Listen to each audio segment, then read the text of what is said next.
wonderful edition, and the subject of this is why do some people get partial benefits and other people get full benefits? And this doesn't have anything to do with disabilities or, whatever, but this video primarily is just talking about the system and how it's not fair. And so let's get into it here.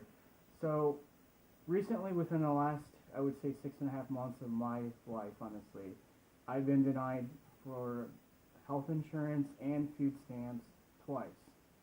And I've turned in all my paperwork, and I've had at least 3 interviews, and every time that it happens, they keep asking for more information. But yet, see, if you're a larger family, and if you basically scam the system or lie in your applications, then they process them right away because they know that you have kids.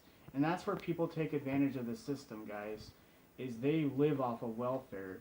Some of these women go ahead and have 5 to 7 kids because they know that they're going to get $300, $400 in food stamps. And somebody like me, hey, $15, $25, and I'm disabled. I have issues. You deserve the money more than... Yes. So this system is back-assward entirely.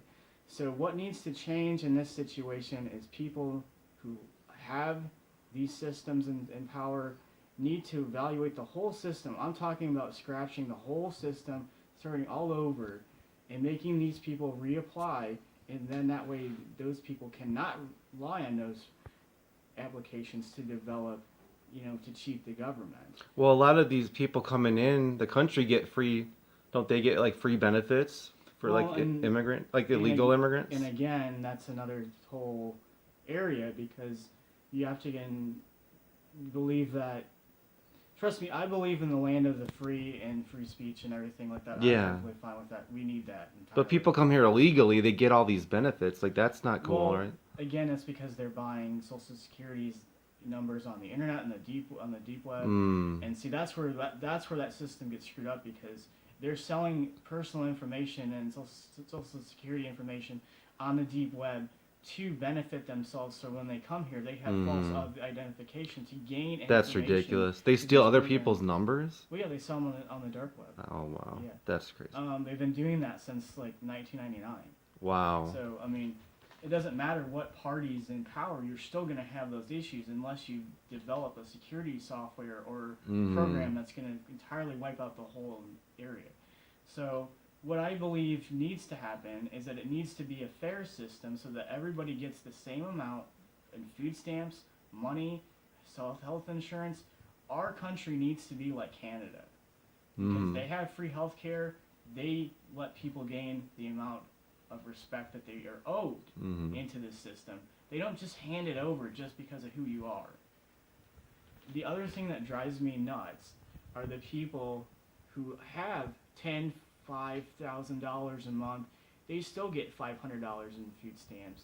And people who are, like me and you, get less than $15, $25 in food stamps, and we get screwed at the end of the month by outrageous bills. Why do they still get money for food stamps? Again, it's because they're lying about their background. They don't tell the truth about taxes and other income that's coming in. They don't report all their... No, because they know if they do, they're not going to get their food stamps. But they can go to get in trouble for that. Oh, absolutely, yes, but they don't care about that because they know they can just cheat the system and get away with it. Wow. There is no such thing as middle class anymore. There's rich and then there's dirt poor. There is no middle class anymore. Our middle class, that went away in the early 2000s. And a lot of that has to do with families like the Bush family and the high-end people who were in politics then because they knew that they could get away with that by not reporting their taxes and basically corrupting the system. And then that's where we got into trouble now, is because we've let those people get away with it for so long that basically they can just take advantage of the system and get whatever they want. And now we have a higher homeless population in our country than the late 90s right now. There's more people out of work living on the streets in this part of the country than ever before. When you look into the credibility of the records, yes. And this started within the last 15 years. So I think we need to scratch the whole entire system with food stamps, NSSI, SSDI, and then just start all over completely again so that everybody gets the same benefits all over the country, and they learn to work for one another, to help one another, not flaunt your money in front of people, being a dickhead. Like a lot of the rappers now still do that with their and money. Baseball, basketball players, athletes, Oh yeah, football. musicians. I'm sorry, but you don't deserve to have $5 million houses and $15 million cars, and why there's people starving and living in the streets, exactly, and living in cardboard boxes. I mean, I know some of them donate to charity, but they should make it a rule where they have to donate a certain amount to like people that don't have food, and that's what I've been saying for years. Yeah. Like, I don't get it. But what I want to talk about too is there are very well organized programs that you can go through to get help. Honestly, like you can always go to the churches. They have food banks. There's food banks all over basically your state. It's just you have to find where they are and the hours. But there are services that will deliver food to you as well. Like St. Vincent de Paul does that here where I live, and I'm pretty sure that Goodwill will do that as well.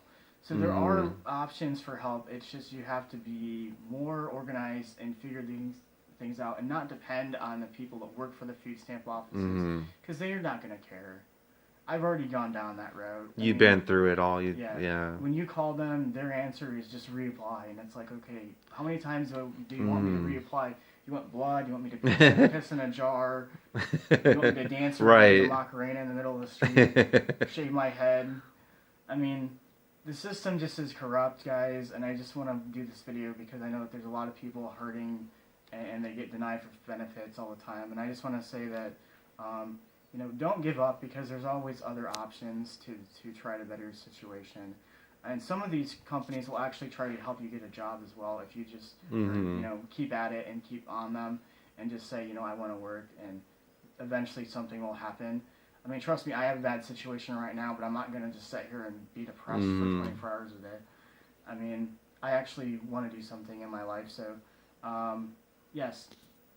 One thing I do want to talk about at the end of the video is, now, certain banks, I'm not going to name names because I don't get sued. Right, yeah. Banks are, let's face it, they've been screwing us since the 1800s. Well, talk about these overdraft fees. Like, what? I don't even understand it anymore. Okay, so some banks, because they've changed their policies over the last 8.5 years, when they got bailed out, basically, in 2008, a lot of their policies changed. So some banks are allowed that every time that your account is under $25, they're allowed to charge you $35 a day. But see, what I don't get is at least $25 is a positive amount. Why it's not negative? Why would they still charge you? Unfortunately, when Bush was basically getting out of office, that was put into place to basically bail out the people who were in debt, who were spending. So it benefits them, the rich people, not what's. Oh, you definitely, yes. Because every time that there's a $25 overdraft or $35 or $40, they get part of that money out of your check towards their income. So it doesn't matter. You think the bank is getting that money. No, the people who are the executives and the people who run those huge corporations, they're benefiting from your overdraft. That's not fair, though. No, it's not fair, and that's not the American way. That's why we don't need banks. If we go back to a trade system where everybody works for one another and there is no such thing as big money, then our country would go back to normal. Our country would be back to the perfect amount of money for everybody to have. And if we all lived in communities and helped each other, we would have food, we would have money, we would have housing. It would just be one big old hippie compound. Everybody would get along, but big business won't allow it. So, but I just want to point that out, that if you think banks help you, no, they don't. They screw you. So. Any other things you want to talk about? Well, I just want to say that these are hard times in our country, and there's a lot of diversity and stuff going on. But it's going to get better, people. It's just you have to have faith and understand that the system is going to get changed eventually, and people won't be as poor as they are. trust me, I'm dealing with things myself right now, but I'm not gonna sit here and dwell on it. So. You want to talk about the electric company at all? Yeah. Or do you not want to go there? Let's talk about those morons. So, what I don't like about that system is, they promote themselves as being understanding and loving and caring, and we love our community and blah blah blah. And that's not the case, because let's say that you're only like a month behind on your bill or something like that, they will still send you a disconnection notice. And if you don't pay that within 30 days, they will disconnect your service and you'll pay $200 to get it turned back on.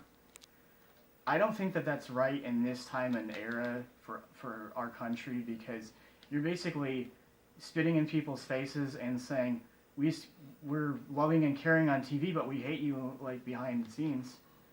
And now, yes, there are programs that are available that you can get hooked up with where they'll help pay for part of your electric bill, but I still don't think a person should have to pay over $100 for their electric. Now, when I first moved out of my parents' house, the highest bill I ever had was $75. And over the last 8.5 years, 10 years, no, it's always been over $100. Who can afford that? And especially in the winter, people need heat for their homes and stuff, and air conditioning. Years ago, I showed you a bill that was like $300. That's your first video you ever did. And I was like, what the hell? That was back when Obama was in. Who the hell can pay for these? I mean, it's not like I'm Mr. Moneybanks and I can just flaunt money all around and drive cars and stuff that are like $10,000. So I think that this system needs to be changed too. I think that those people who are greedy sons of bitches, pardon my expression, but they don't need to be getting benefits as far as I'm concerned. If those people work for companies like that, they don't need food stamps and assistance from the government. So if they want to continue to screw the American people over by charging outrageous prices for utilities, then there should be a way so that we can get free electric if you're on disability. Wow. That's what I feel like. If you're on disability, then there should be a program that should exist so that you just sign up for it and you don't have an electric bill for a whole year. Now, okay, if it's $50, fine, I can afford that. 50, yeah. But if it's $150, $200, no, that's unreasonable. That's ridiculous. Shove it up your bunghole. Like, no, I'm sorry, but that's not, no. So I just want to tell people that watch and keep track of your electric bills, because they will take advantage of you unless you do something about it and stand up for yourself. So, and that's all I want to say at the end of this video is stand up for your rights. If you know something is wrong, don't just sit there and take it and pay it. Call them and say, hey, why is this happening? We need to figure this out. Don't just automatically pay it and say, okay, I'm going to be a dummy. Because then you're going to live off of rice and butter at the end of the day. So, no. People, stand up for your rights, stand up for your American value systems, and stop letting these companies screw us. That's all I'm saying. You can agree or disagree, but that's all I'm going to say. Anyways, add me, subscribe, and if you like this video, I'm going to start talking about issues like this more often. Thank you, and God bless America.